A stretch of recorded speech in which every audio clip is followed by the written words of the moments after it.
Jalen Hurts and the Philadelphia Eagles are facing a rough patch, having dropped 3 straight games, leaving them at 8-5 on the season. Even though they still sit atop the NFC East, complacency isn't an option. The Dallas Cowboys are breathing down their necks at 6-1, keeping the division race incredibly tight.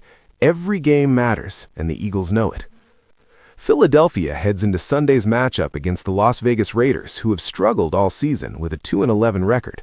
On paper, this should be an opportunity for the Eagles to rebound and get back into the win column, but football rarely follows the script, and the Eagles are dealing with a number of injury concerns that could complicate matters.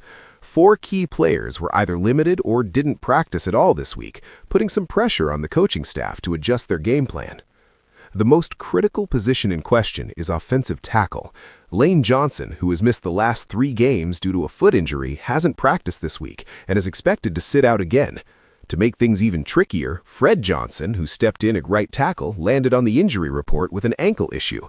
He was limited during Thursday practice, leaving his availability in doubt. If both Lane Johnson and Fred Johnson are sidelined or not at full strength, Hurts could face a nightmare scenario on Sunday. The Raiders may struggle overall, but they boast one of the NFL's premier pass rushers in Maxx Crosby.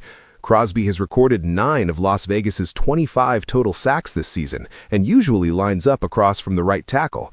A depleted offensive line could give Crosby a chance to dominate, and with Hurts already facing turnover challenges, extra pressure from a player of Crosby's caliber is the last thing the Eagles need. Hurts will have to adjust quickly, relying on quick releases, clean reads, and smart decision-making to navigate the potential pass rush nightmare. The Eagles' coaching staff will also need to get creative, possibly sliding linemen or using extra blockers to protect their quarterback. The situation remains fluid, with the status of Lane Johnson and Fred Johnson still up in the air. One thing is certain: Hurts and the Eagles will need to be sharp, disciplined, and prepared for a tough test against a Raiders team that could capitalize on any weakness. Sunday won't be easy, but how the Eagles handle this adversity could define their playoff chances.